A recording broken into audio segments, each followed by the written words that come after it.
கர்த்தருடைய பரிசுத்த நாமத்திற்கு ஸ்தோத்திரம் உண்டாவதாக. ஏசாயா 58 அதிகாரம் 8 உன் சுக வாழ்வு சீக்கிரத்தில் துளிர்த்து உன் நீதி உனக்கு முன்னாலே செல்லும், கர்த்தருடைய மகிமை உன்னை பின்னாலே காக்கும் என்று வாசிக்கிறோம். நம் ஒவ்வொருவருடைய சுக வாழ்வையும் விரும்புகிற நல்ல தேவன் நம்மோடு கூட இருக்கிறார். முந்தைய பகுதிகளை நாம் வாசித்து பார்ப்போமானால் தேவனுக்கு பிரியமான உபவாசத்தை குறித்து நாம் பார்க்கிறோம்.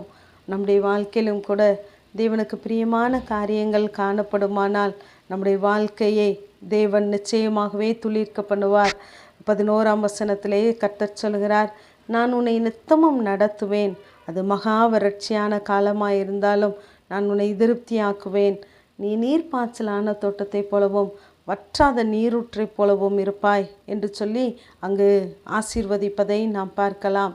நம்முடைய வாழ்க்கையிலே நாம் தேவனுக்கு பிரியமானதை செய்யும் பொழுது, தேவ பிரியம் நம்மேலே இருக்கும் பொழுது அவர் நிச்சயமாகவே நம்மை வாழ வைப்பார். நமக்காக யாவையும் செய்கிற தேவன் நம்மோடு கூட இருக்கிறார். ரூத் 3ஆம் அதிகாரம் 1ஆம் வசனத்திலே ரூத்தை மருமகளாய் கொண்ட நகுமி சொல்லுகிறாள், என் மகளே, நீ சுகமாய் வாழ்ந்திருக்கும்படி நான் உனக்கு சௌக்கியத்தை தேடாதிருப்பேனோ என்று சொல்லுகிறாள். ஒரு மருமகளை மாமி இப்படி சொல்லுவாள், ஆனால் நம்மை பிள்ளையாக ஏற்றுக்கொண்டவர் நிச்சயமாகவே நம்மை சுகமாய் வாழ்ந்திருக்கும்படியான வழிகளை நமக்கு திறந்து தருவார். ஆகவே நாம் எந்த சூழ்நிலைகளில் இருந்தாலும் தேவனுக்கு பிரியமாய் வாழ்வோம். இங்கு 1 ராஜாக்கள் 17ஆம் அதிகாரத்திலே ஒரு சாரிபாத் விதவையின் மேலே தேவனுடைய பிரியம் உண்டாகிறது. அவளுக்காக தேவன் என்ன செய்கிறார் என்றால், இங்கு எலியாவினுடைய வாக்கின்படி இங்கு பனியும் இல்லை மழையும் இல்லை, தேசத்திலே பஞ்சம். இப்பொழுது ஆகாபுக்கு பயந்து எலியா கேரித் ஆற்றண்டையிலே ஒளிந்து கொண்டு இருக்கிறான்.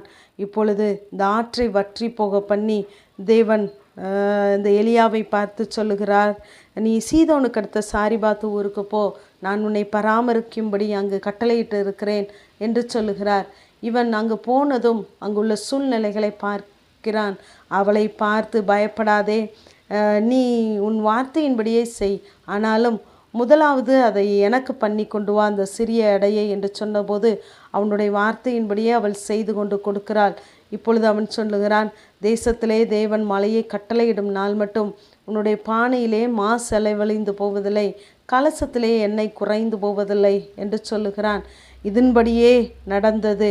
கர்த்தர் எலியாவை கொண்டு சொன்ன வார்த்தையின்படியே அவளுடைய வீட்டிலே மா செலவழிந்து போகவில்லை, எண்ணெய் குறைந்து போகவில்லை. அவளும் இவனும் அவளுடைய வீட்டார் அனைவரும் அநேக நாள் சாப்பிட்டார்கள் என்று 15ஆம் வசனத்திலே வாசிக்கிறோம். ஆகவே சூழ்நிலைகள் எப்படி இருந்தாலும் நம்மை சுகமாய் வாழ்ந்திருக்க பண்ணுகிற தேவன் நம்மோடு கூட இருக்கிறார்.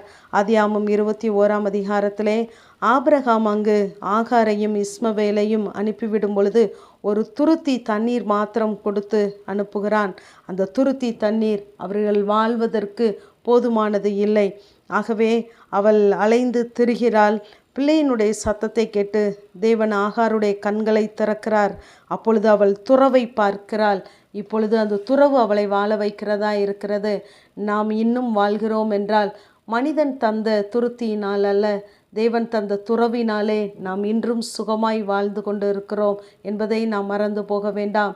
ஜனத்தின் நடுவிலே நம்மை சுகமாய் தங்கியிருக்க பண்ணுகிற தேவன் நம்மோடு கூட இருக்கிறார். நம்முடைய வாழ்நாளெல்லாம் நாம் கலிகூர்ந்து மகிழும்படியாய் நாம் காலைதோறும் தேவனுடைய கிருபையினாலே ஆகுவோம். அந்த கிருபை நம்மை தாங்குகிறதாய் நடத்துகிறதாய் இருக்கிறது.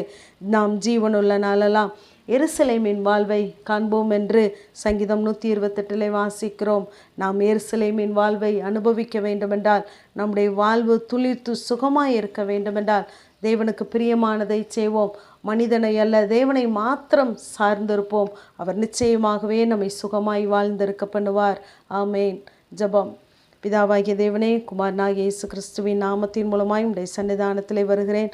பிரியமானவனே, உன் ஆத்துமா வாழ்கிறது போல நீ எல்லாவற்றிலும் வாழ்ந்து சுகமாய் இருக்கும்படி வேண்டுகிறேன் என்ற வேத வார்த்தையின்படி கர்த்தாவே, நீர் எங்களுக்கு பாராட்டின கிருபைகளுக்காய் ஸ்தோத்திரம். இம்மட்டும் சுகமாய் தங்கியிருக்க பண்ணினவர் இனிமேலும் எங்களை சுகமாய் வாழ வைக்க நீர் உண்மையுள்ளவராய் இருக்கிறேன். தொடர்ந்து ஆண்டவரே ஸ்தோத்திரமை மகிமைப்படுத்த உமக்கு பிரியமாய் வாழ உதவி செய்யுங்க. இயேசுவின் மூலம் ஜெபங்கேலும் எங்கள் நல்ல பிதாவே. ஆமேன்.